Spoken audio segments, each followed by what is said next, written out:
So we're not doing. They have like this really small, like 2-page film review. It's like, yeah, it's just so like informal and everything. No, because I told you there's no citation. In Chicago.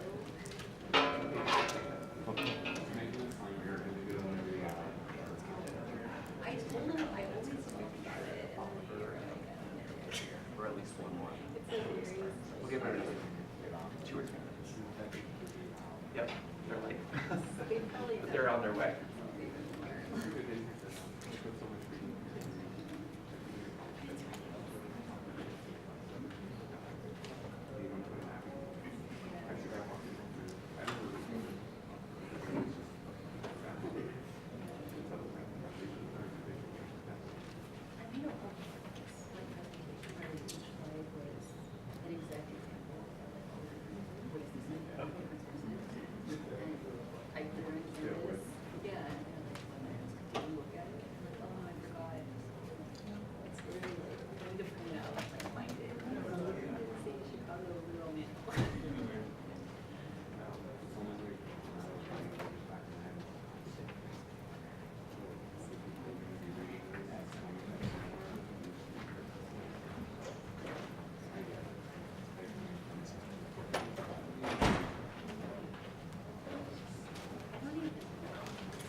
They'll calm down. I think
We're ready?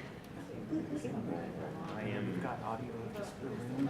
You got just general open audio and we're good to go.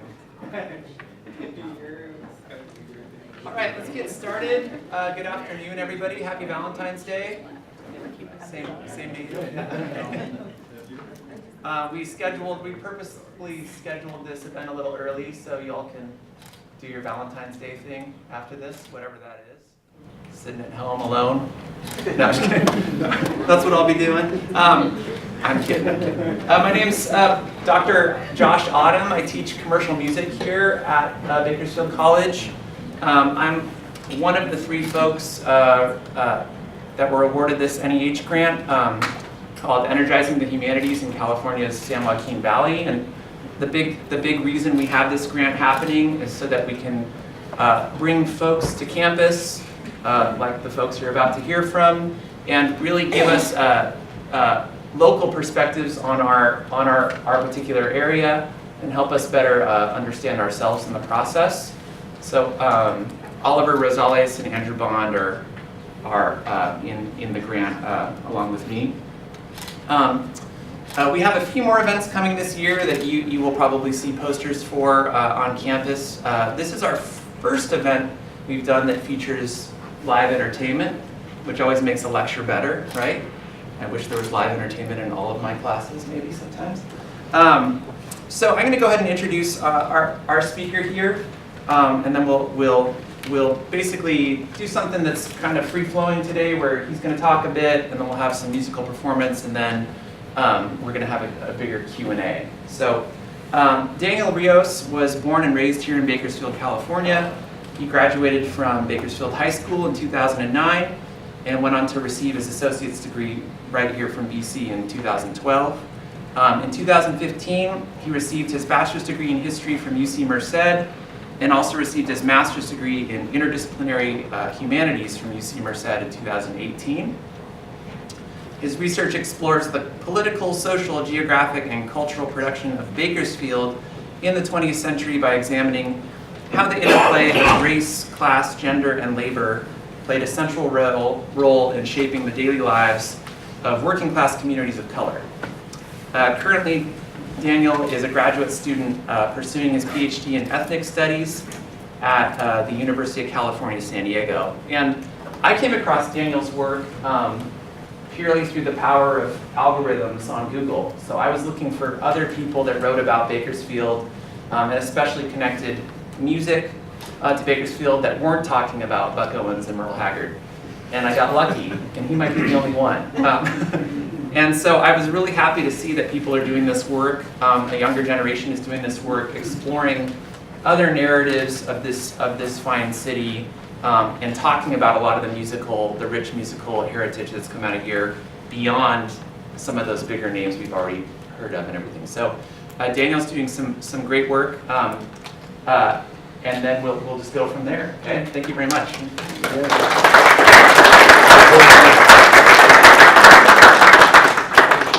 Not sure if this clicker works, so I'm just gonna use the computer that I actually. So, thank you, Josh, for that introduction.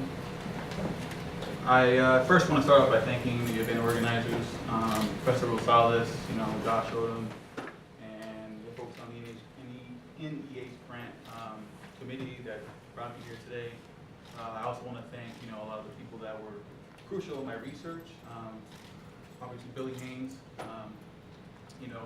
Ralph Anthony, NAACP president and current Bakersfield City School District trustee, and Mujahid Kadir, and Ernest Floyd, and all the other folks who participated in kind of oral history aspect of my research. Can you all see me over there? Can you show me over there?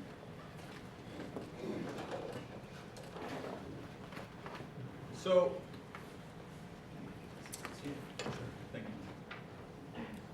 I want to start off by kind of giving an insight into my research focus. Right? Now, when thinking about labor, thinking about history, race, gender, we think about it in terms of description, right? We often think about it in terms of like populations of people, where people lived, what they looked like, what kind of jobs they have, population statistics and data, which is all well and great. But for me, I think about race and space, labor, gender as axes of power, right? As power dynamics that are situated in society that affect the daily lives of people, their lived experiences, and their opportunities or unopportunities. And a central focus in my research is this idea of infrapolitics, right? Infrapolitics was a term coined by James C. Scott. And it was taken on by historians such as Robin D. Kelly.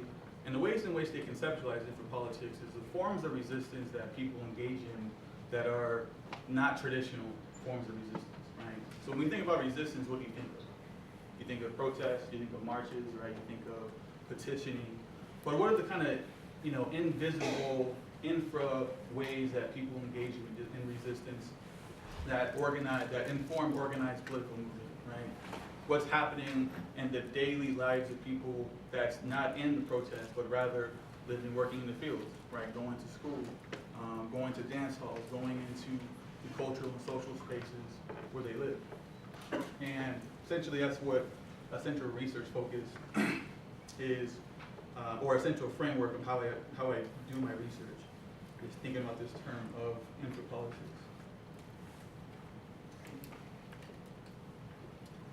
So some of the central questions I have are questions that most people would think of when you're thinking about the 1960s, right? What are the kind of structural forms of inequality that are operating in people's lives? What is the relationship between race, youth, labor, gender, these axes of power that undergird people's lives, right? Thinking about them intersectionally, thinking about them in a relational term rather than as discrete categories of analysis.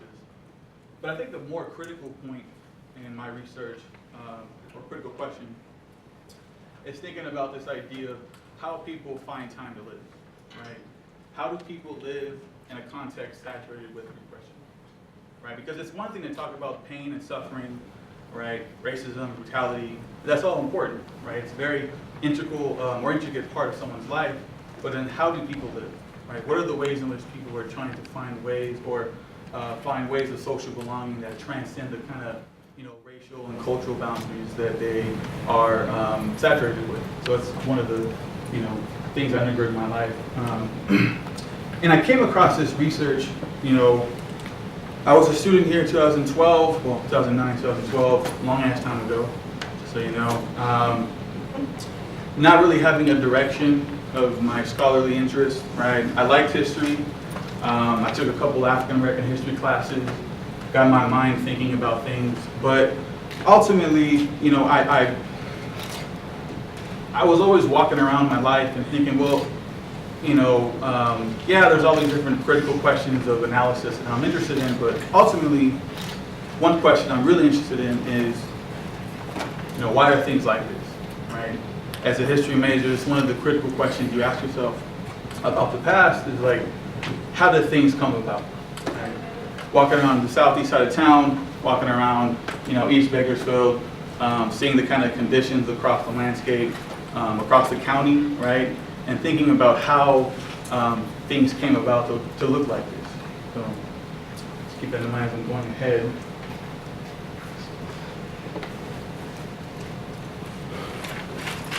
And I want to, kind of provide an overview of the inequalities themselves, right? Obviously, no research on the kind of social and cultural history of people, will ever be complete without acknowledging the problems and the, institutional forms of racism that are affecting people's lives. And first, I want to begin with racial segregation. Right? So prior to the Fair Housing Act in the 60s and the Civil Rights Act, right, racially restricted housing covenants were the norm when it comes to buying houses, right? whether it's in Seattle, whether it's in Los Angeles, especially the South, right? But also here in Bakersfield, right? Racially restricted housing covenants essentially prevented white homeowners from selling to black and brown residents, right? It prevented anyone who was black and brown from selling a house, owning a home, living in the area, right? Because the idea is that threats to the neighborhood and the threat to the property value would be affected if black and brown people came in, right, and lived in. This was instituted by law, upheld by police, and it became the norm up until the 1950s and 60s, right? But even after the 1960s, when it became outlawed, right, still racial and residential practices that are situated on race were still operating, and in some ways continue on today, although they look different. We can talk a little bit about that later on in the presentation.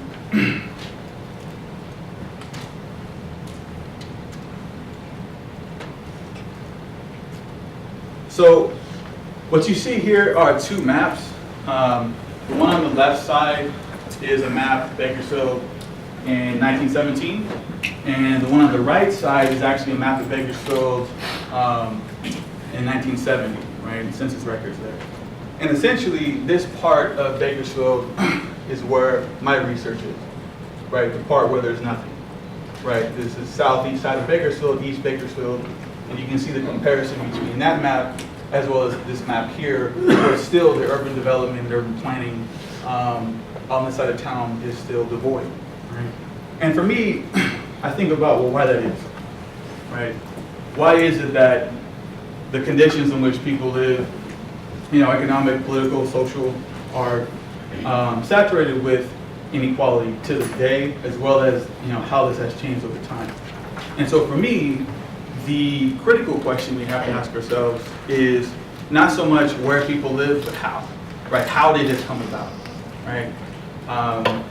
The residential segregation tactics, the racial discrimination hiring practices, the focus on exploitable labor that a lot of black and, black early on, later on Latino and Mexican and Chicano labor were placed under, how that came about, how did that emerge over time, right?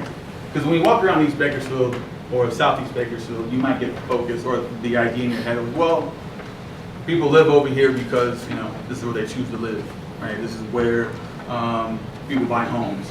It looks this way because of people, right?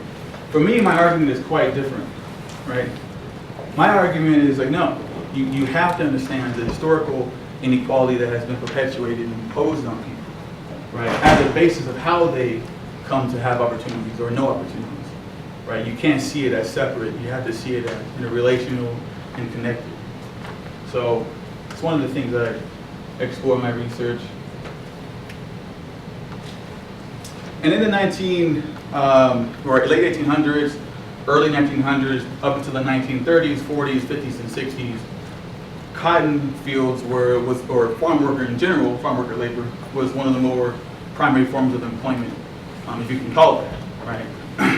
And, by the 1950s, more than 50% of African Americans, more than 50 or more than 70% of Chicano and Latino Americans were working in the cotton fields, working across the landscape of Kern County, as well as the Central Valley in general. And they're working side by side, right? And another field for women in particular was domestic work, right? Domestic household work, maids, nannies, however you conceptualize them, was the primary form of employment. And for me, looking at housing statistics or job statistics or employment statistics, I get the sense of, well, why? Why is it that working in the fields or working in someone's home was the only opportunity you had, right? These jobs came to be jobs that people relied on, right, for employment and also for an economic foundation for their families and communities. But ultimately, I was always curious, well, okay, we work in the fields, okay, we work in the cotton fields, all right, we work in households, right, but why, right? And another form of employment that became instrumental for Black and brown communities, both actually, were sanitation workers. Now in the 1960s, and 66 in particular, 2 years before the Memphis sanitation workers strike in Tennessee that was spearheaded by Martin Luther King and CORE and other folks, workers here in Bakersfield actually held the strike. And now on the left, it was primarily African-American workers who were organizing for unionization. It was believed that unionization would provide more of an economic foundation, would prevent the kind of racial segregation that was operating in sanitation worker units, and the kind of everyday conditions in which a lot of these workers lived, right? Being 60, 70 years old and being called a boy when the person that is over you is younger than you was something that was dehumanizing for folks. And this set the conditions of why a lot of these strikes formed. Now in 66, primarily Black workers transitioned into incorporating Mexican and Black workers. In 67 or 72, which you see on the right side, was a strike of over, I believe, 60 workers, Black and Mexican, organizing at the City Corporation yard against the kind of oppressive conditions that were plagued upon them. And this kind of racial unification that's happening, right? Seeing people across racial lines and forming class and class consciousness to the point where they say, hey, look, we acknowledge that these racial and economic or racial and cultural boundaries exist, but we're going to transcend them for better employment, for better communities, right? For wages that are livable, which they weren't at the time.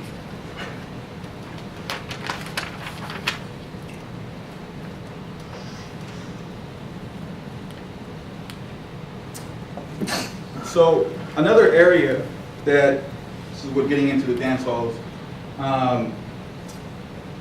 is school segregation, right?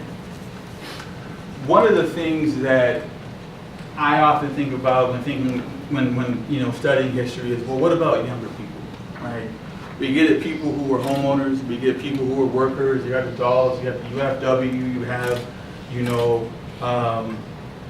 a lot of these movements that are emerging in the 70s and 60s.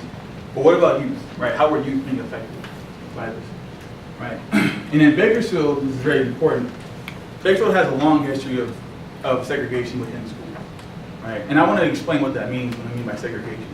Segregation isn't just where people live, right? It's not just like, well, people on this side of the room live over here, and people on this side of the room live over there, and it just naturally comes out to be that way, right? Segregation in this context is imposed structurally, right? Rerouting funding from communities of color, right?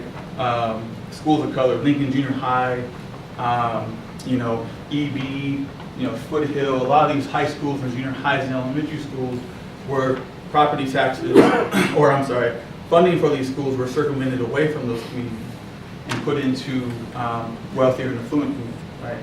So we see the imbalance today, but it's not as if it came out of nowhere, right? Another thing is during the 60s, there was, a lot of Black and brown parents actually organizing together to fight against these conditions. The school segregation was one that was affecting their children, right? And a lot of the efforts and war on poverty efforts, desegregation, movements, within the Chicago movement, they conceptualized this as an extension of, not separate, but as an extension of the kind of conditions they were affected by overall in the larger context of society. But despite the efforts of NAACP, community leaders, churches, right, everyday parents who are organizing together, the lack of institutional power prevented any real change, right? And I think that's one of the things you have to understand when you say, okay, well, if things are terrible in this time, why are they still like this today, right? And it's because of that lack of institutional power, right? You can enfranchise everybody, but if there's a majority in which sees you as a threat, in which sees you as, second-class citizens, these are the kind of conditions that come about over time, right? As then politically imposed rather than just, operating in a vacuum. Now, this vilifying plays out on a national level, right? In the late 1960s, you witnessed a transformation of the police state and policing working class black and brown communities in be it Chicago, New York, right, be it Los Angeles, but ultimately not just in the big cities, but also in the kind of small urban or urbanized rural agricultural areas like Bakersfield, like Fresno. You see this transformation towards policing against people, right, in particular youth of color. This transformation really was embedded in the political discourse of the time, right? Seeing black and brown communities as threats to property, as threats to education, right? Sanctity, so-called, of a lot of white communities. When we were thinking about like the 60s, you think of Barry Goldwater, you think about Orange County, like a lot of grassroots organizing that's happening in response to the civil rights, right? Also, another organization that was prominent in the 60s in Bakersfield was the White Citizens Council, right? Was a explicitly racial segregationist, organization that was working against civil rights, working against locally war on poverty efforts at the time, as well as any efforts against police brutality.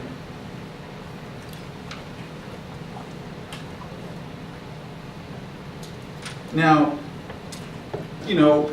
institutional forms of inequality weren't just operating in the context of schools or employment, right? But the spaces of, the cultural and political spaces in which youth found themselves. Now, this is Fraternal Hall. Does anyone know where this is at? Anyone ever seen this place before? So this is a place, Fraternal Hall is located on East California Avenue, right? It's right next to the welfare office, actually, right to the left. And on July 23rd, 1969, it was a dance between at least 180 to 200 black and brown youth. And I also want to make something clear. When I say brown, particularly mean Latino. There obviously are white working class people here. There's obviously, working class Filipinos and other people here, but predominantly it's black and brown, right? When I'm referring to brown. So the details are kind of iffy, but ultimately, what I've seen from the research and the people I interviewed, there was a bottle that was thrown at a cop car of someone who was outside of the dance hall and actually in the dance itself, right?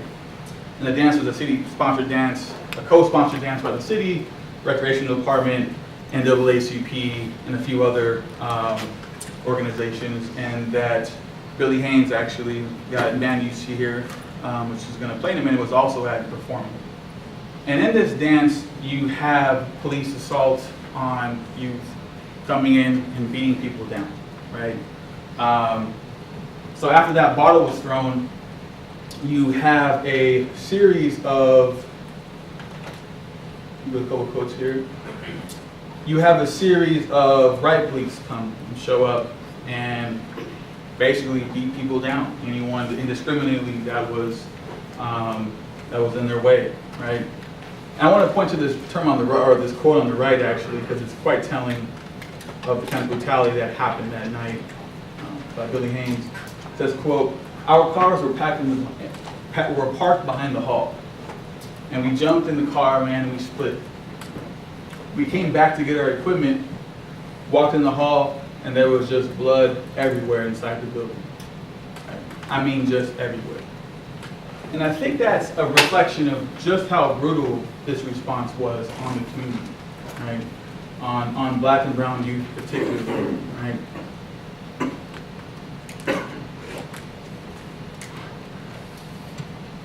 Now, when it comes to the forms of policing, it's not just happening on an institutional level, but it's happening on the everyday, right?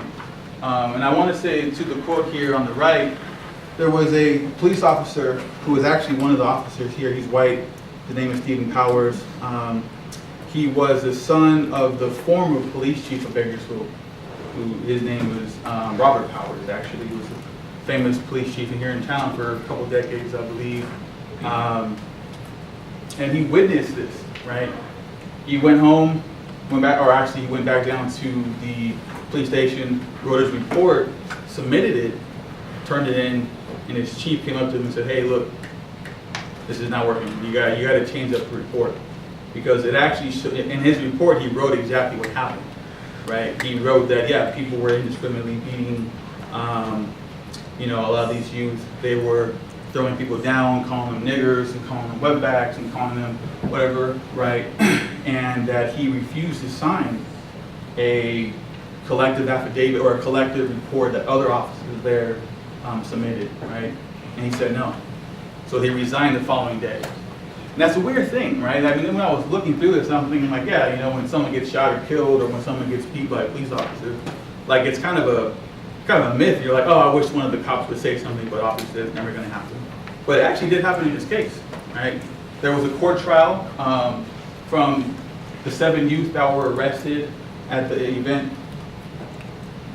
All-white jury, obviously, and he served as one of the defendants for the youth that were arrested. And from what he told me, he said that the jury, the head of the jury, was the president of the White Citizens Council at the time. So it was obviously a stacked jury. It wasn't really any real justice or any kind of potential for justice to happen and to flourish. And ultimately, a few of the youth actually got criminal records as a result of this.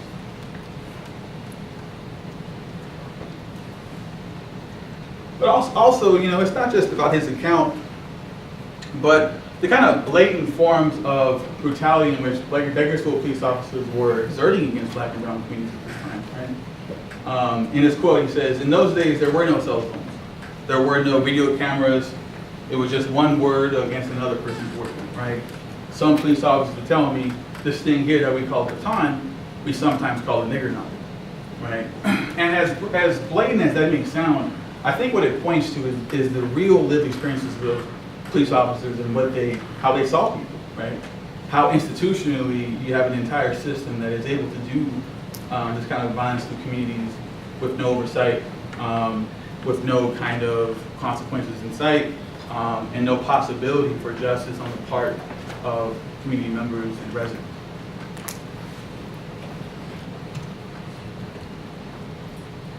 Now, all right. So this is going to be confusing if you aren't already confused already. What the hell does this have to do with dance halls, right? Yeah, sure, there's inequality, there's racism, there's all these different things that we might expect to be in the 1960s. Obviously, we wouldn't disregard those things, but why dance halls, right? Like, why music, right? And I think it's important to think about the East Bakersfield sound, right? The term that it was coined when I was interviewing Billy Haynes, actually. It made me think about the kind of, history and genealogy of history and musical expressions that existed separate from, Buck Owens or Mo Haggard or, the kind of Bakersfield sound and the important contributions of country musicians at the time, right? And I just want to point towards a few of these record songs, and we'll get into it afterwards. But the first on the right, or on the left, is the Paragons, right? They were a instrumental doo-wop group in the 1950s and late 1950s, early 1960s.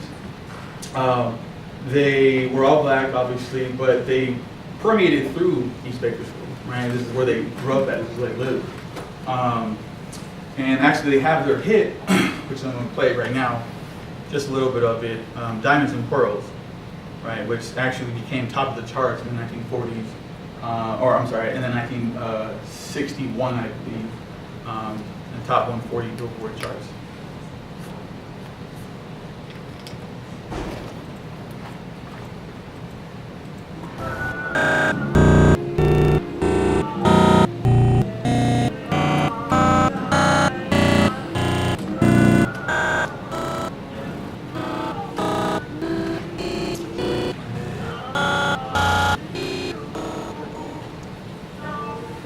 Is anybody can adjust the volume?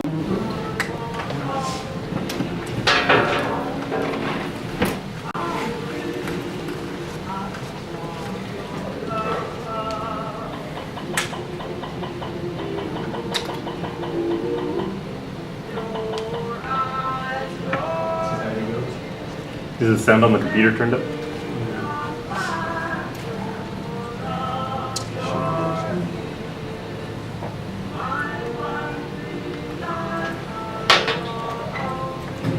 Yeah, I guess as high as it goes.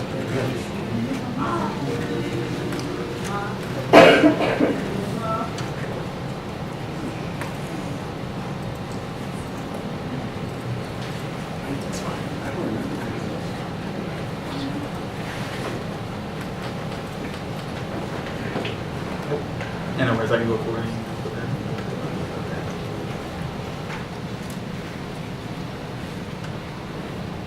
So I apologize for the low sound.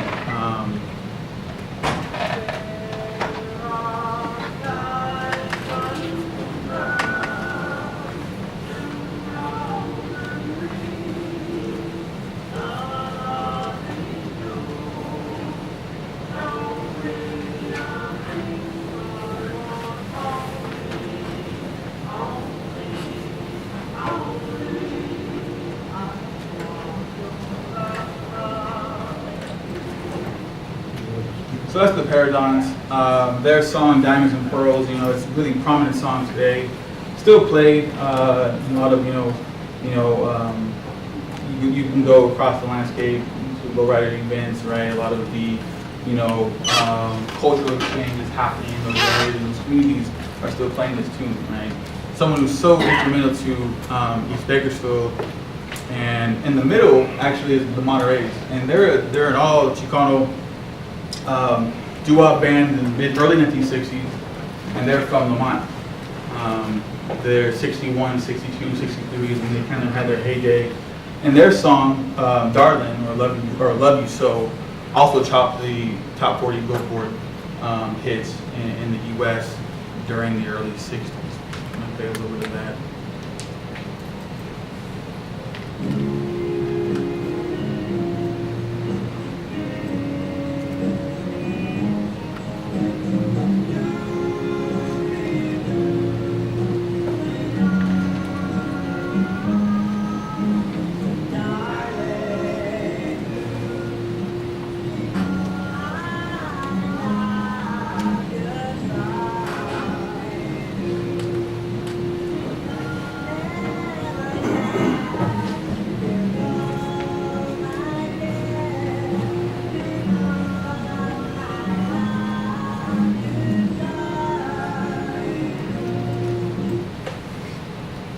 And on the left, or on the right, where you're looking, it's Little Ray Jimenez, right?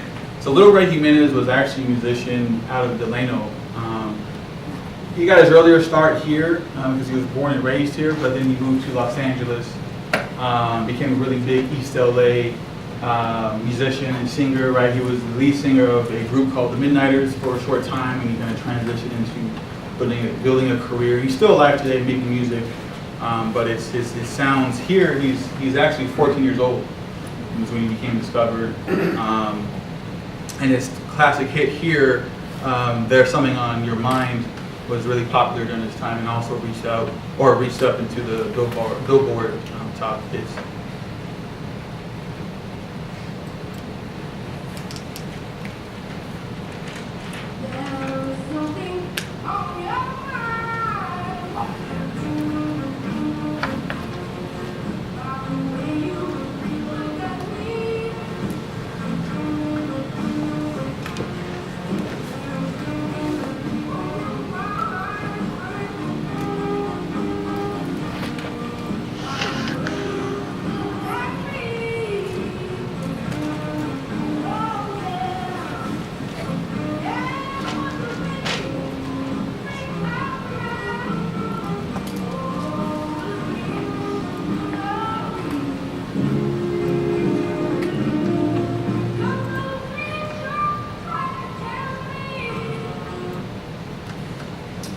So I bring up these three artists for a very particular purpose, right?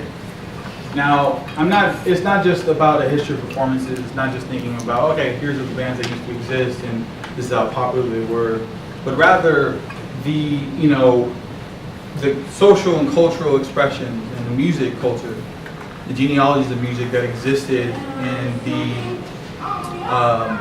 late 1960s.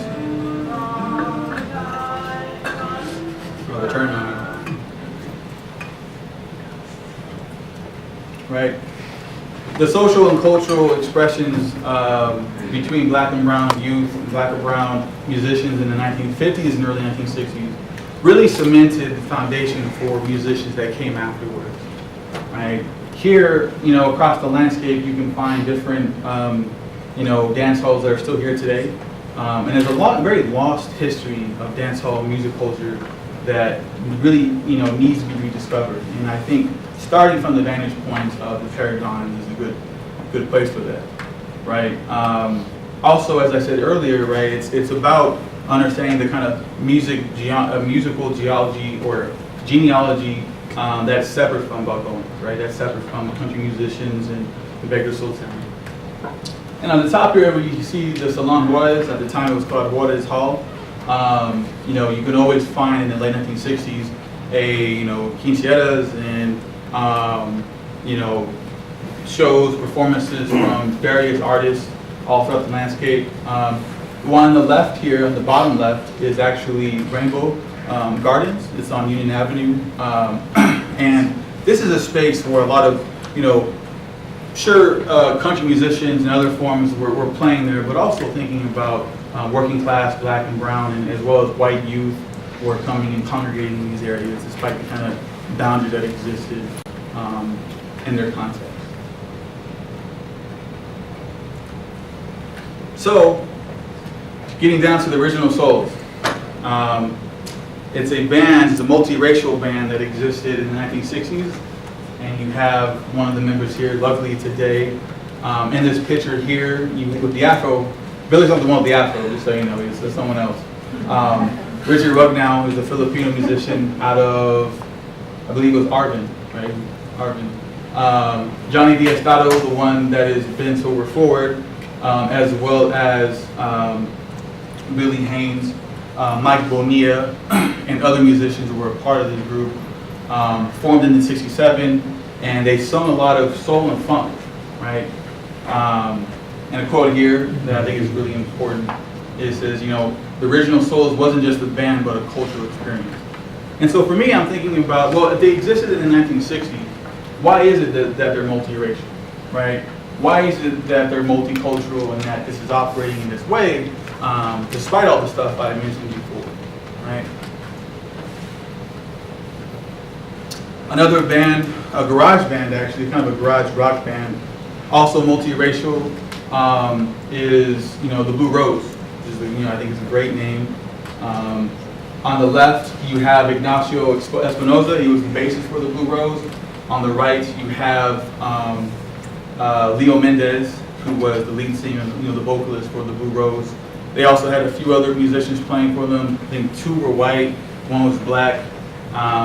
And the name, or the kind of cultural and multicultural makeup of these bands really caught my attention because of the context in which they lived, right? And so, in 1969, there was an event at Lake Mead. It's called Battle of the Bands. And here we see, garage bands, local bands all across Kern County showing up to really battle it out, right? Show if they have what it takes to win this competition. You have a lot of prominent surfer bands at the time, psychedelic bands, people who are coming in from different genres and different backgrounds. But I think it's important to note that despite the proximity and the kind of, the existence of garage and surfer bands, how is it that the Original Souls, right? In a context where, Buck Owens and Merle Haggard and or at the time before them, country musicians reigned on top. How could a band like that show up and win over 3,000 people, right? And I think this quote is quite telling, right, by Mr. Haynes here. He says, when they said it was the largest crowd ever, right, over 3,000 people showed up, between 3,000 and 4,000 people. It was because of the Mexican community supported us wherever we went. Because we made them feel like something, they had pride in us. And for me, I think this shows how, you can't deny racial boundaries exist, right? You can't deny class and cultural boundaries exist. But then how do people transcend those boundaries, right? And that's why I say we need to study dance halls. That's why I study music, right? Studying music and dance halls doesn't just show us the kind of forms of resistance that people engaged in, right? It doesn't just show, a history of performances, but thinks about the kind of forms of labor that we're operating and with the existence or the non-existence of formal opportunities, right? Music was an area that Black and brown youth could actually engage in to make money, right? When jobs and employment was scarce, or racial discrimination and other forms of inequality were hindering their daily lives. Also, I kind of think it's important to think about the context of musicians, right? Typically when we think of music separate from the musician, right? Anyone who's a literature major, you hear the same trope of like, oh, well, there's the story, but then there's the author, and they're two separate worlds, right? There's the musician, and then there's the lives the musicians were living, and those are two separate worlds. For me, I don't think that's good, right? What it forecloses is thinking about the kind of social and cultural context in which musicians were inspired in, the kind of lives in which they lived, and the kind of, moments of resistance in which they exerted, right? It gets lost if you just focus on music. If you just focus on music in a very particular, specific way that ignores all the rest. And that's why I'm working against that. I'm working towards thinking about how do we think about the future? How do we craft an understanding, as Joshua pointed out, think about ourselves in relation to the past, in which we can try to, create a future that is, antithetical or in response to this kind of inequality that we see today, or even in the past. And before I end, I want to, say a couple more things. Studying dance halls is not just, like I said, history performances, but also can give us insight into state repression, right? Give us insight into, forms of policing, right? Public policy itself and how it's functioning in real time. Also, the kind of forms of cultural exchange, how people transcend racial boundaries. But I think at the core of my research, there's an argument I heard my entire life in some way, shape, or form, and it's the idea of a culture of poverty, right? Has anyone ever heard that before? Culture of poverty. Culture of poverty is probably the most, it's been the foundation in our political discourse, and especially in the academy, of how we think about social problems in communities, right? Social problems, and the argument goes like this. Social problems in communities stem from, not from inequality, not from police, not from educational or disparities or health disparities, but from people themselves, right? Black people who are poor, well, it's because of black people themselves, because there's a culture of poverty that exists. Mexican people who are poor, Mexican people who are lazy, Mexican people who want to work, oh, well, it's just because, their culture is like that. It's Mexican culture, it's black culture. And I think that's what I'm working against. Because what that does is not only, is it racist, is it like, saying, hey, your community, your people, your history, your background, your experience doesn't matter, and as actually the experience you're living is because of you, it ignores the moments and the movements of cultural exchange, right? The moments and movements where people are, engaging in a fight for liberation, engaging in a fight for economic security, economic mobility, as well as just dignity. And I think I would probably end there and say thank you.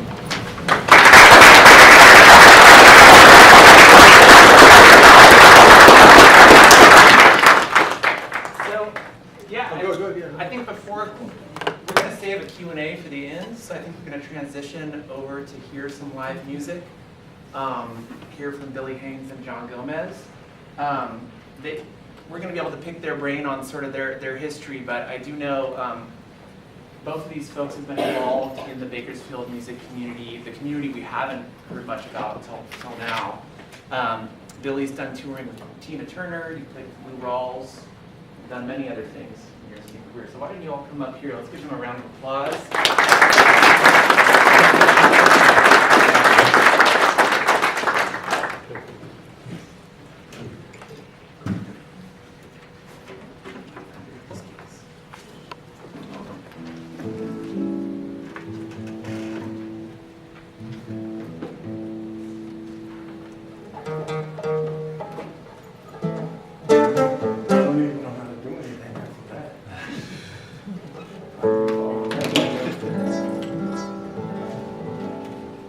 follow that, man.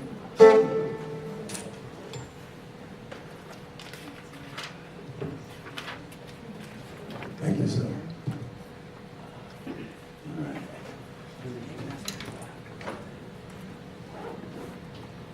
I'm an entertainer. One more big round of applause for Dan.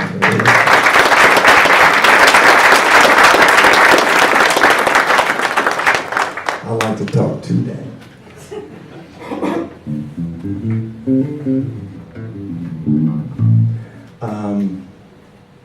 I just want to say, when Daniel called me to talk about that history of Bakersfield, and I fell in love with him straight away. And I'm so glad that I see people here that are even interested in what took place back then.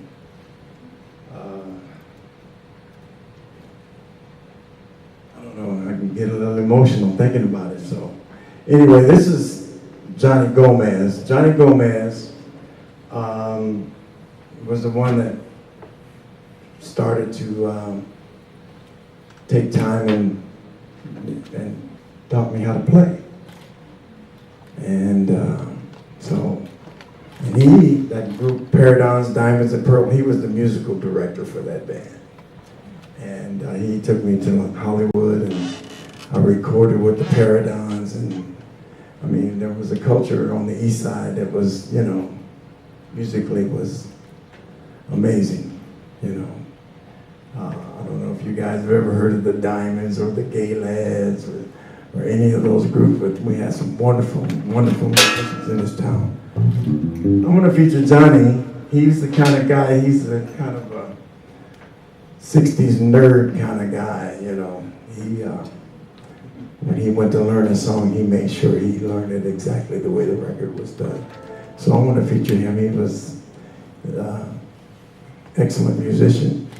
And so we're going to have Johnny kick it off. You think so? Yeah. Well, Johnny's he's a little picky. He had to bring 2 guitars.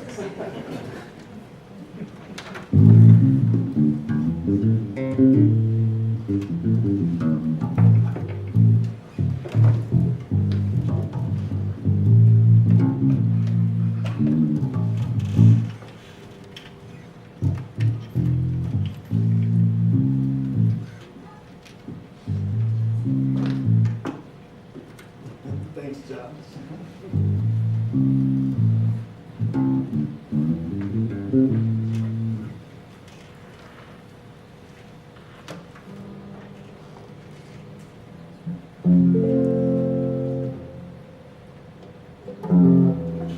This song is called Honky Tonk. It's an old Bill Doggett song. And if you were any kind of musician, especially a guitar player, you had to learn this song. And if you wanted to learn it right, you either got the record or talk to Johnny Gomez.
And I'm gonna swing wide.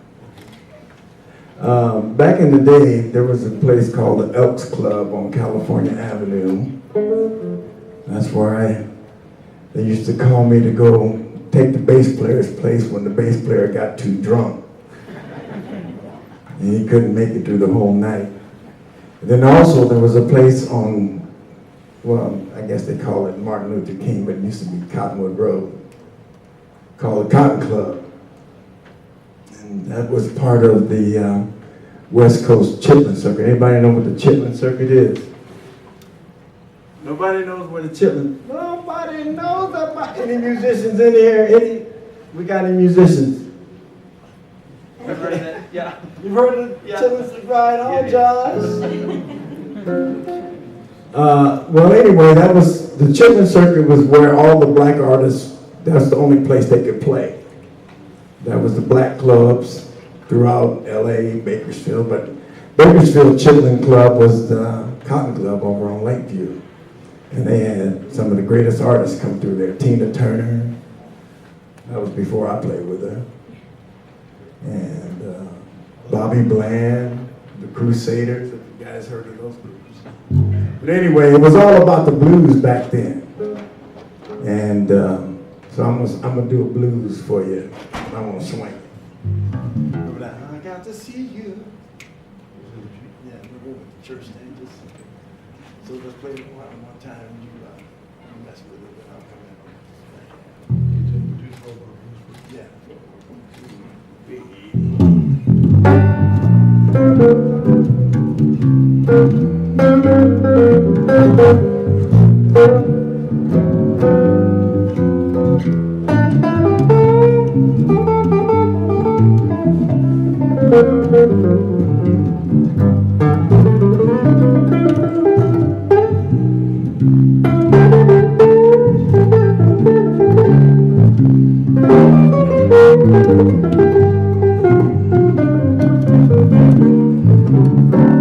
I've got to see you somehow, not tomorrow, no, but right now. I know it's late, I can't wait. Come on and steal away. Don't sit there thinking, trying to make up your mind. Your folks are sleeping, let's not waste any time. I know it's late, but I can't wait. Come on, let's steal away. I know it's wrong, asking this of you, there's no other way. I can't be with you if only your folks wanna do things like this. We wouldn't have to do. I won't tell anybody else. Keep it, baby, to myself. I know it's late, but I can't wait. Come on and steal away. Play a little bit more, Johnny.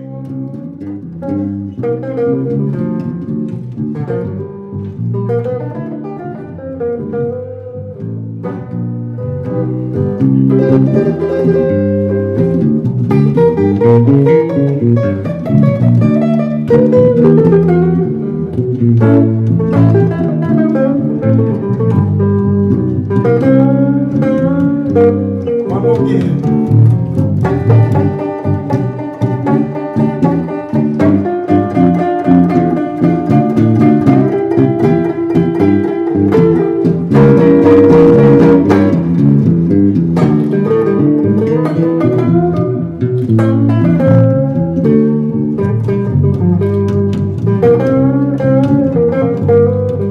And I know it's wrong, asking this of you, there's no other way.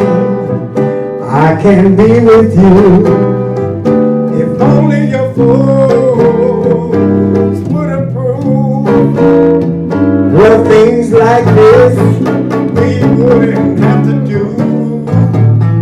No, I won't tell anybody else.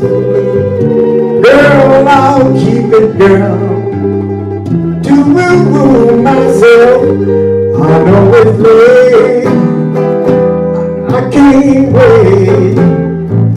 Come on, let's sail away.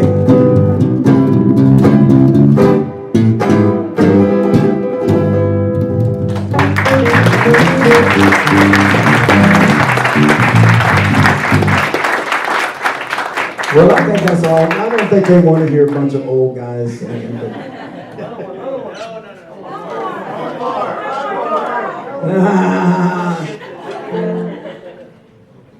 I knew you were going to ask. That's what I said. That's all right, baby. We'll put you to sleep here in a minute. Don't take her away. She needs to hear this.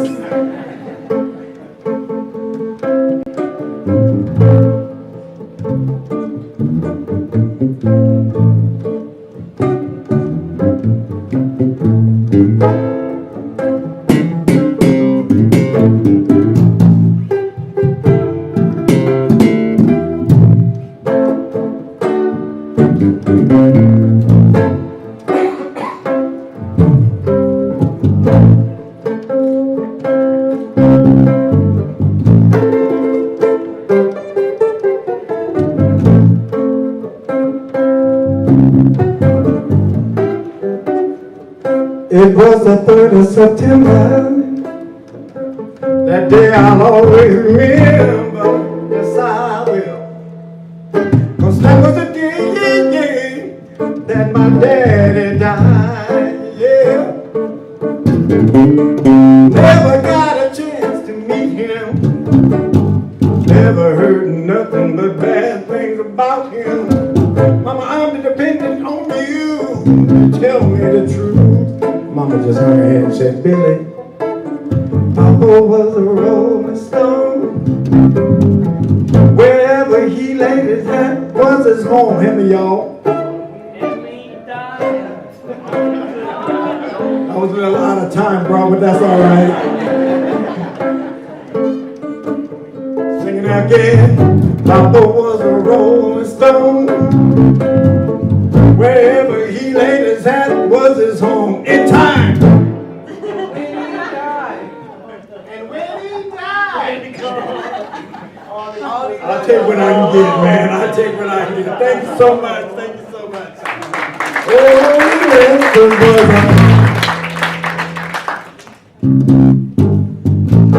we can finish.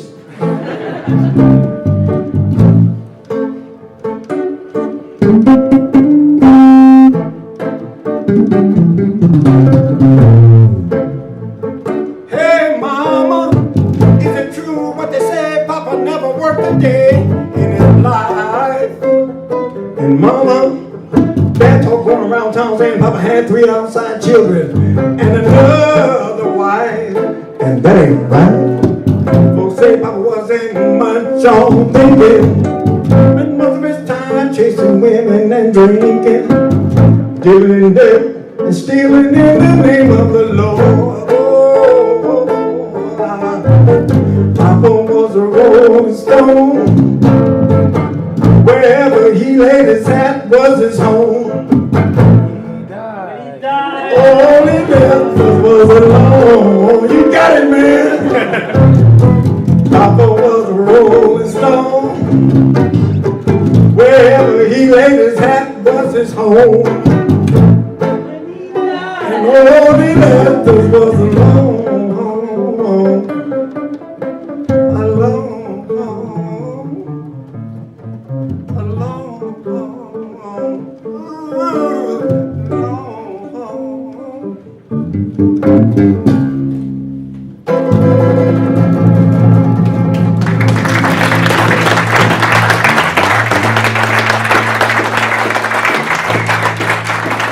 Josh, I'll give it back to you, buddy. Yeah, give him a big round of applause. Let's just open it up for questions. We can respond to anything Daniel talked about, questions for these musicians, whatever. But we've got some good resources at our hands, so let's ask some questions. I reserve the right to ask the first question. My name is Oliver Rosales. Daniel, I'm so glad to meet you in the flesh. We've been communicating for years about your research. As somebody who spent 10 years writing about Bakersfield's racial and civil rights past, it's so exciting to see a young scholar push the field. What you're doing with cultural analysis and music as a source is totally innovative, and it's rejuvenating. I mean, some of my research, it's not necessarily depressing, but it's how like activists kind of carve out a space for themselves, but you're pushing that by looking at people creating something unique and original, so it's just wonderfully fantastic. I don't really have a question per se, I just wanted to comment on the Fraternal Hall incident you mentioned, because it might be interesting for folks to hear this. So like Jack Brigham, who used to teach here political science and history for years, he said that the most transformative moment in his life was being at Fraternal Hall. So he was a white liberal, he was, I think, teaching at Lincoln around that time, and he was there to help chaperone that dance, and he was a witness to that police brutality and the way that the police tried to manufacture the narrative afterward. And one of the things that you didn't say that I sort of found in my research that might be interesting is that for 5 years, the Bakersfield black community, the NAACP, Mexican Americans, and the CSO had been pressuring the city council to get funding to help fund youth programs for blacks, right? It's part of the war on poverty. And the city, mostly white taxpayers, they don't want to pony up that money. And so the whole idea of manufacturing this catastrophe in East Bakersfield with black youth became a political tool for them to put in the newspapers, right? Hey, taxpayers, don't give these kids any money because look at the mischief that they're getting into. So I don't know if you want to react to that or what happened. No, I mean, actually, it's something that I uncovered in my research, and it was, it's often, I mean, it's still to this day used as kind of a way of defunding schools, right? Like, black and brown youth can't read, so therefore we should get rid of funding for these schools, we should get rid of this program, we should get rid of these things here. And the ironic part about this is within those 5 or 6 years of the war on poverty efforts, those are responding to a lot of the criticisms about black and brown youth, right? So it's like, hey, let's have funding where people can have a good time, so people aren't on the streets, where people aren't, running the streets or engaging in things that at the time, shouldn't be engaging in. And when you have like a city-sponsored event to that degree, and for it to be a space where police assault to that degree happens, was really defeating for a lot of people. But obviously with Jack Brigham, it's like, no, it's really transformative, right? And I think, talking to the people that I interviewed, oh man, there still is some resentment. One of the quotes up there, Mujahideen or Mujahideen, formerly was known as Julius Brooks, was the person that was beaten up the most. Talking to other people that were there, and oh my God, Julius Brooks changed his name? Yeah, he changed his name. Yeah, it came later on in life. But his father was a prominent minister. Yeah, NAACP president, minister in the Fresno area. And even he had some recent health problems, and but my interview with him took like an hour, right? And given his recent health issues, with having a stroke, he essentially spent an hour literally telling me everything he could remember. And that quote is actually a culmination of everything that he. So that's why in the quote it has dot dot dot dot dot dot. It's because he takes these long pauses, but for him it was like this was probably the most transformative moment of my life. A lot of pain and suffering happened afterwards, and it was very, transformative, not in a positive manner, right? Like, oh, it was a great moment, but it was one that was definitely resonated with him and other people that were there.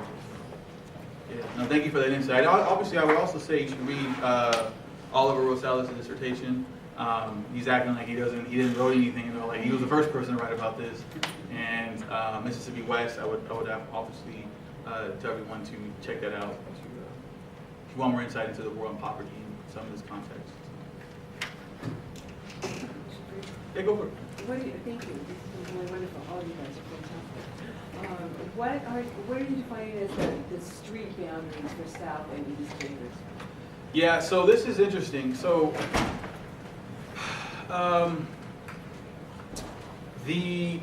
I guess formally or even physically, you know, east of Union Avenue, right? Go up and down and that's always been kind of a central marker of east and west side of town.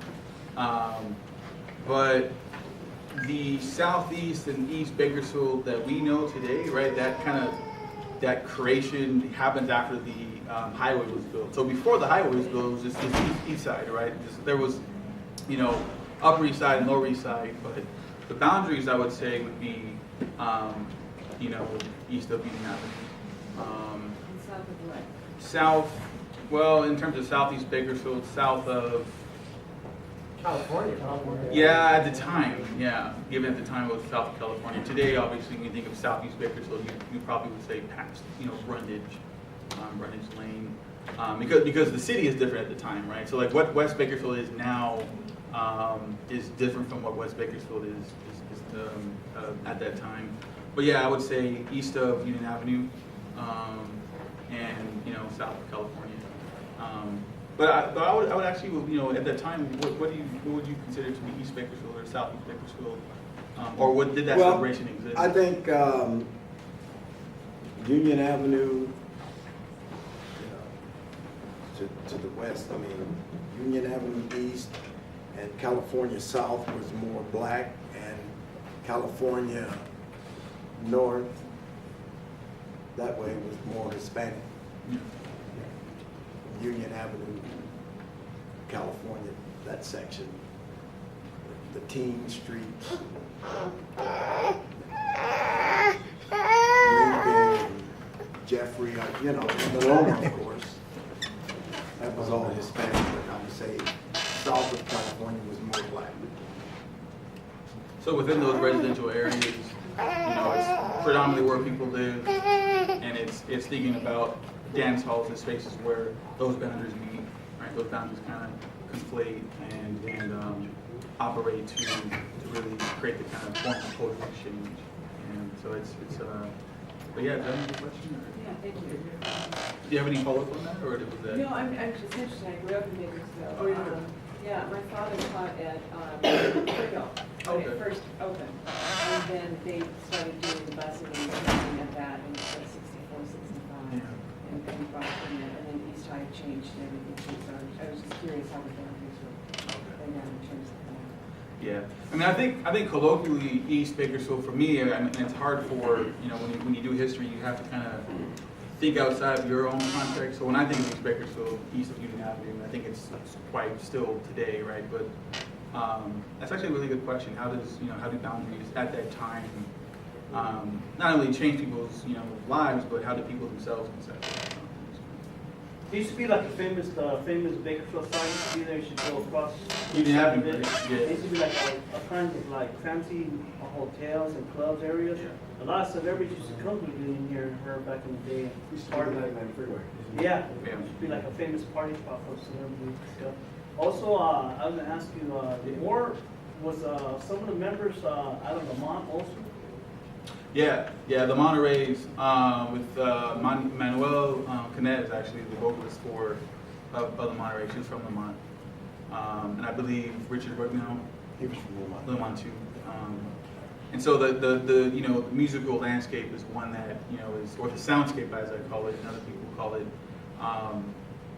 you know, it's all across the county, and you know, people are moving in and out of the spaces where their entertainment and their labor is wanted, but not themselves, not their bodies. He's the one that paid the bongos, huh, Richard? Which day?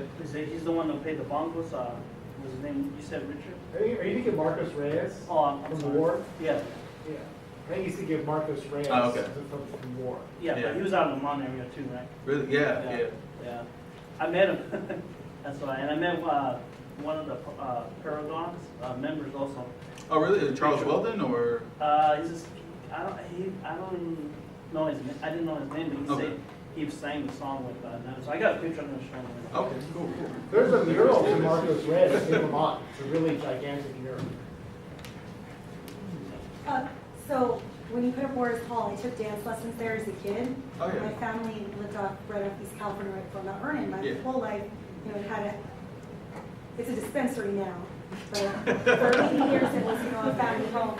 No surprise, that's cool. All the way back to Mercado Latino, like we sold them that property to Mercado Latino, and then, but I texted my grandmother and said I'm in a workshop about dance halls, and they just showed a picture of Boris Hall, and they're talking about this place and this place, and I tried to get her to talk about growing up in Bakersfield and my family here, and she doesn't.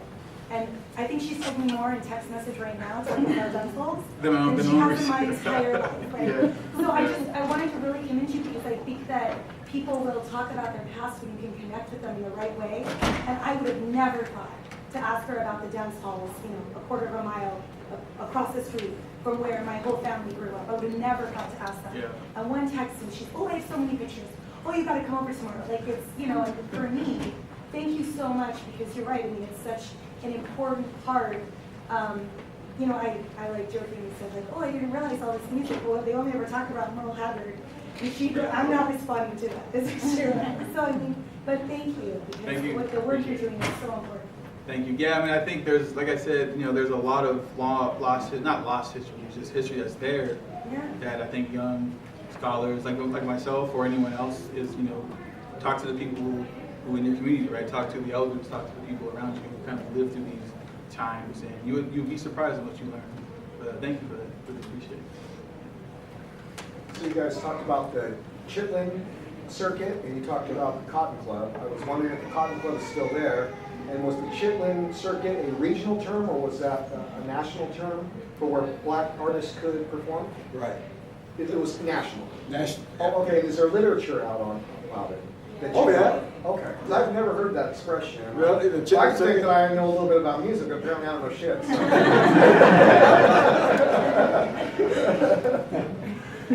Yeah, there's definitely a lot of literature on the Chitlin circuit.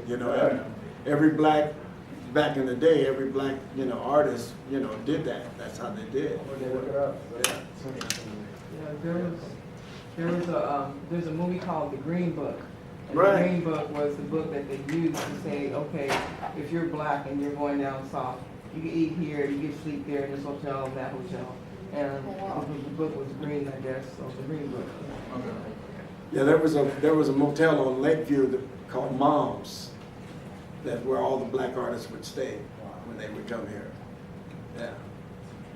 Yeah, and also I would say that in terms of physical locations, dance halls, it wasn't just the Horace Hall and Fraternal Hall, like these places that were specifically used for, musical performances. A lot of times these were happening in parks, right? Happening in backyards, happening in, Veterans Hall, the Women's Club, the Boss Club, which, at the time was Ringo Gardens.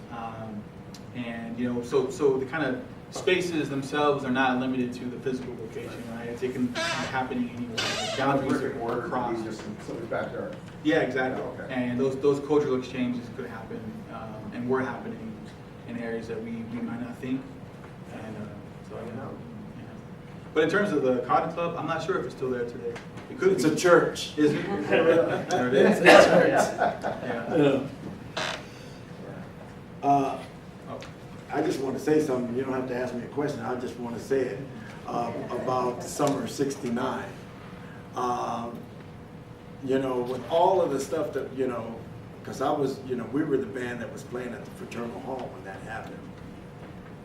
And there was, when we played, there was never any fights. There was never anything like that. And the Lake Mean Battle of the Bands, when we won that, and it was all of those people, like I told him, the majority of it was the Mexican American and black community of Bakersfield out there to support us, to win this Battle of the Bands, which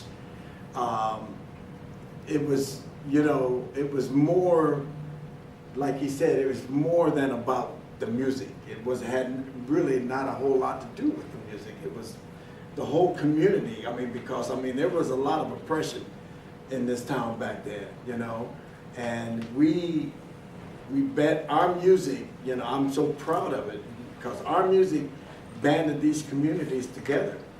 You know, I told Daniel, I've played Carnegie Hall and I've played a lot of great places, but that event is just as equally up there in my proud moments of life, was to be a part of that thing in this town. And I was out of Bakersfield for 35 years. And then I meet Daniel, and Daniel's, you know, hopefully he can bring that pride back to the east side, you know. I mean, you know, there was great musicians and artists, and there was one great artist named Juan Sierra. I don't know whatever happened to him, but he was a fantastic artist. And all of this stuff was going on the east side, but it was all being squelched. But it was, you know, I'm very proud to have been a part of that. You know, just wanted to say that.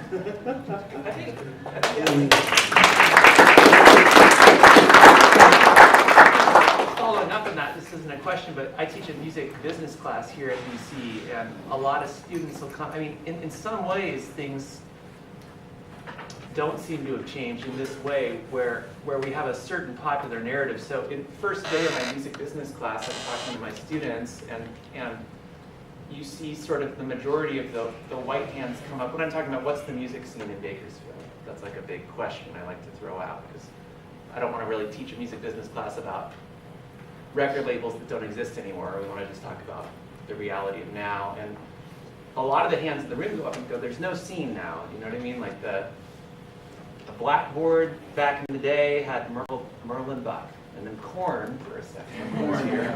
And that's it. That's Bakersfield music, right? And then a hand goes up from a kid and he's like, well, we gig 5 nights a week, and they play regional Mexican music in backyards, at quinceañeras, at clubs all over town. They tour, they opened for Los Tigres in Tennessee last weekend or whatever. And so it's interesting how these certain narratives sort of run the charge, and then you hear other voices and you realize, oh, there's a super strong community at work, but it takes giving it the airplay and letting everybody know, not just certain folks. I think in those days too, you would know about this. You know, in the late 50s, early 60s, you have this.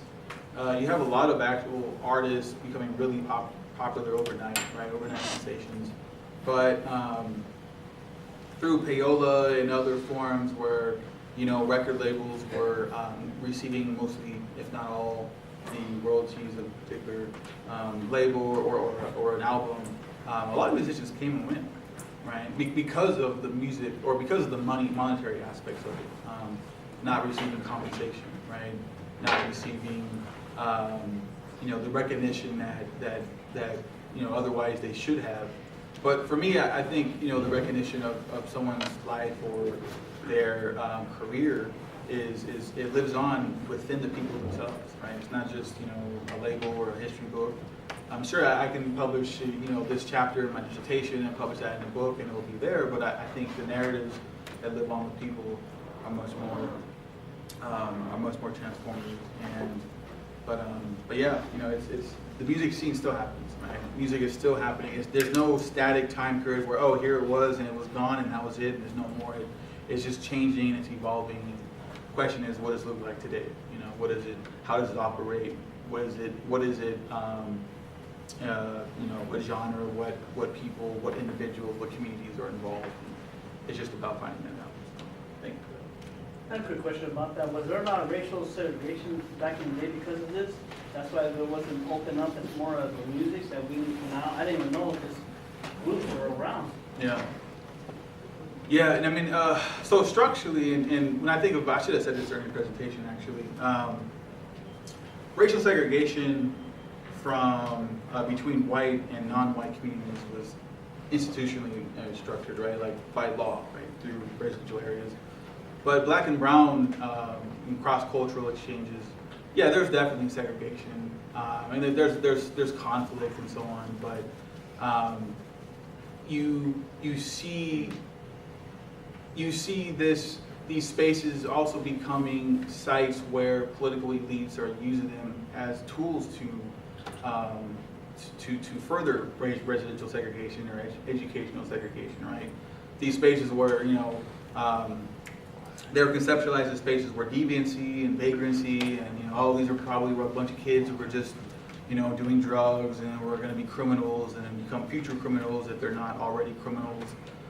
So, a lot of the times these spaces, aren't just about the kind of, leisure of youth, but they become themselves political tools that people use to further residential segregation. In terms of the participants themselves, yeah, I think, conflict exists, but when the music is happening, as you pointed out, when people are coming together, a lot of those, racial and ethnic and cultural things still exist. Obviously, those boundaries still exist, but they're being negotiated for the moment, right? And that kind of solidarity is happening in real time. And so, yeah, so to your question, there definitely is segregation because of these things, because of dance halls and how they're used to, further that segregation. But, people resist, people fight back. And fight back is not just protest and petitioning, but coming together. Sorry, go. I have a question. Okay, so do you see the tie-in between cultural and racial oppression of the 60s and 70s, and do you see the tie-in from that to the current political oppression that we have here in this year between our current administration? Do you see that the two seem to be one, or do you see a difference, or? No, not at all. No. I'm just kidding. Of course.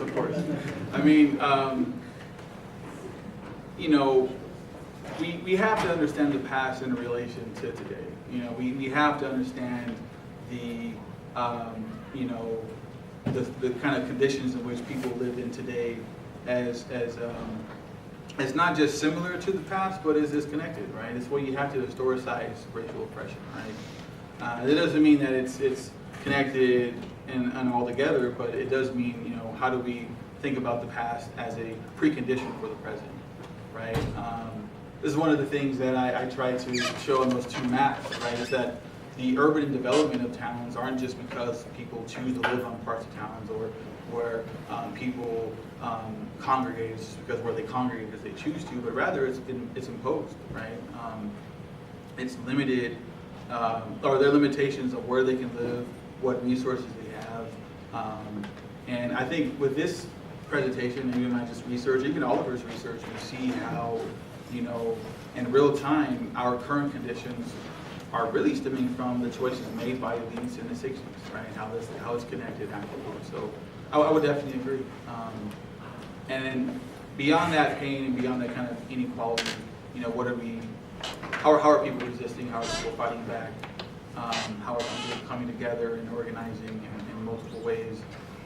It's also a place of, that's important to examine. But yeah, I would definitely agree. Could you? I'm sorry, Go ahead. I had a question about your approach to your research, since it is sort of Yeah. like something that's close to your own identity and your personal lived experience. Do you try to separate yourself and remain sort of emotionally detached, or do you lean into that and sort of embrace the sort of me scholarship that happens with your research? Interesting question, yeah. No, thanks for the question.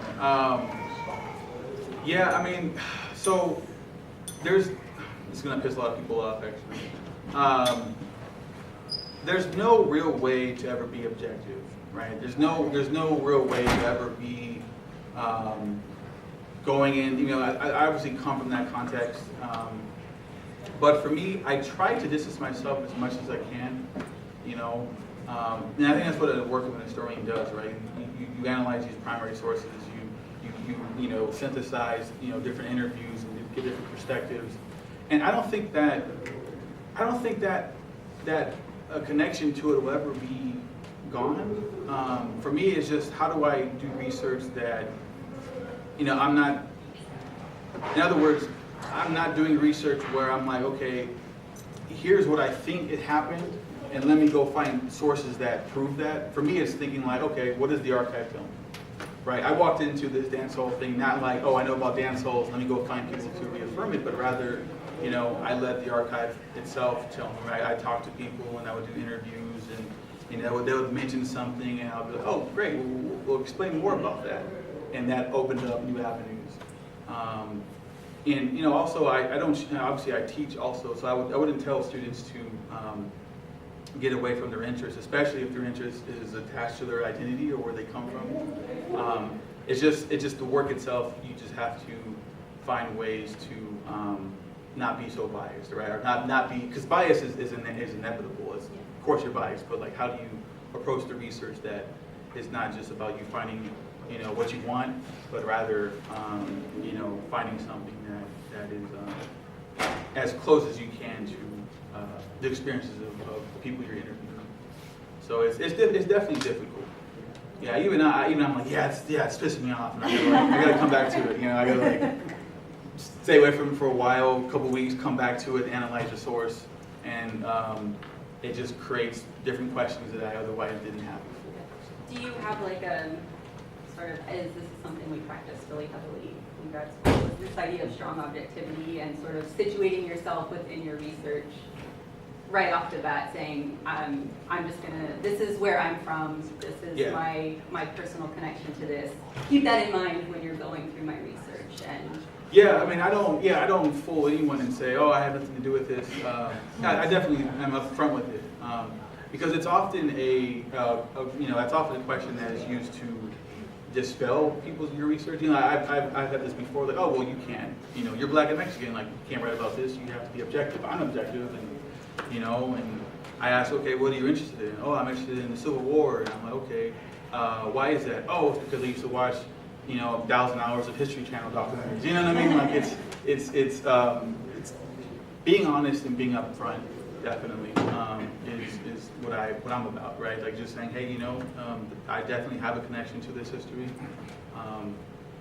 but in the course of history, like, you know, the field, that's where other historians come in, right? So if Oliver reads my work and I read Oliver's work, I read his work, and other historians come in, they come at it from a different vantage point and say, hey, no, this source right here, like, you look at this wrong. Hey, Daniel, no, this interview, you're conceptualizing it wrong, because actually I have another source that shows, you know, X, Y, and Z. And so it's just about working through those barriers and finding at least the, you know, more the narrative that speaks about or speaks to the sources you're using. So, but yeah, thank you for that. Finally, go ahead. Yeah. What's the significance? You chose 1960 to 1974. Yeah. Was 60 the beginning of the Civil Rights Movement? Is that why you chose it, or is there other significance? Yeah, I mean, and so so the presentation is primarily about a chapter in my master's thesis. The first couple of chapters is about labor organizing, you know, and the kind of early history of cotton rebellions that are happening across the landscape. So 60 to 70, in terms of this presentation, was, yeah, I mean, I started that because of the paradigms. Because of, you know, Little Ray Jimenez and the Monterey's and the kind of musical and cultural scene that's happening in parallel with the Civil Rights Movement, in parallel with, you know, the war on poverty, and as well as not just in parallel but connected to those things. So, yeah, I mean, that the Civil Rights Movement would be the instrumental part in why I picked that time period, but I'll be honest and say I started actually with the music, and, you know, in that time thinking about, okay, well, what can the music show me? Where can the music point to new questions and new areas of interest? I have one more question. Oh yeah, Go behind you too. oh yeah. Oh, it's over. Wait, where did Billy go? He left. He's coming back. Okay, oh, there he is. There. I was like, My questions are here real quick. Hey, go for it. Where are you playing next? Well, actually, I'm on the blues group. On the Grand Canyon. But on the night, I'll be at the Crystal Palace playing with the Buckaroos. On the night of March, March? yeah. Fantastic, okay. I've lived most of my life here in Bakersfield, and there's a couple of things that also come to mind. Back in the 60s, there was a lot of farm workers, Yeah. Mexicans and blacks.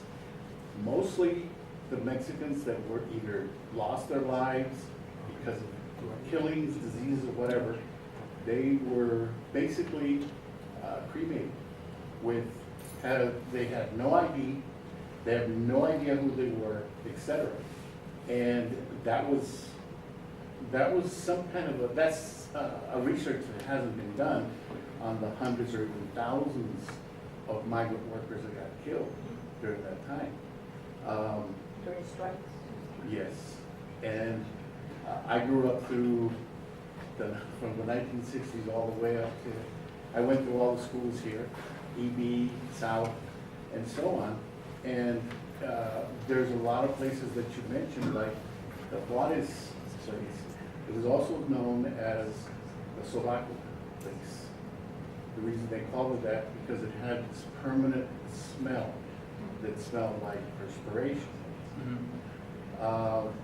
There was a whole underground of dances for people who spoke Spanish or Mexican that were unbelievable. It's like you go to the Vallarta supermarket, and that's a long street to have that many people at one time in the store. Well, these dances, they were absolutely overflowing.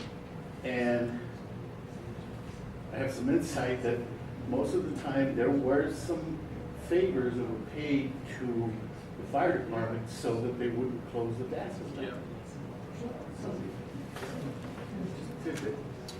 Yeah, I mean, I think there's actually a long history of police and fire departments being used as tools for, dismantling those spaces of leisure in which a lot of communities of color were in. And also in terms of migrant workers, I mean, people forget the 1930s was like a heyday of a lot of, even prior to the UFW, right? Like a lot of Mexican, Filipino, white, and black cotton workers were protesting, unionizing across the landscape. In the decades after that, yeah, I mean, with the absence of cell phones or news footage, I mean, violence was an everyday part of a lot of workers' lives. Or even just the threat of violence, even just there's nothing you can do when you're not compensated fully, right? Like what power do you have? Yeah, I started working out in the fields when I was 13, and the Guimara fields, a lot of these other ranchers that were out here, in the morning, because you used to wake up around 3:30 in the morning to make it out in the fields before the sun, or right at the sun when it came out. When you went out there, if you didn't have breakfast, you had to sneak your taco or whatever, you had your burrito, your coffee, and you had to go someplace else to drink it so that the pushers would not see you and not fire you, And it was a joke. Yeah, and out of that, you really have no power, right? No. To say no, No. right? Because your house, your family, yourself, right? You're essentially, this job, as minimal as it is, as how it pays, is really the foundation of your livelihood, right? And that's how I define exploitation, right? Not just about hard work, but the kind of conditions in which you're placed in, where you really have no choice but to work. And there was people that were illegal, without papers, that really suffered because they were really. Yeah, and documented status is another thing that definitely heightens up that violence. What if we officially wrap up, and then if you've got more questions for Daniel or Billy, we can give them that way. But I think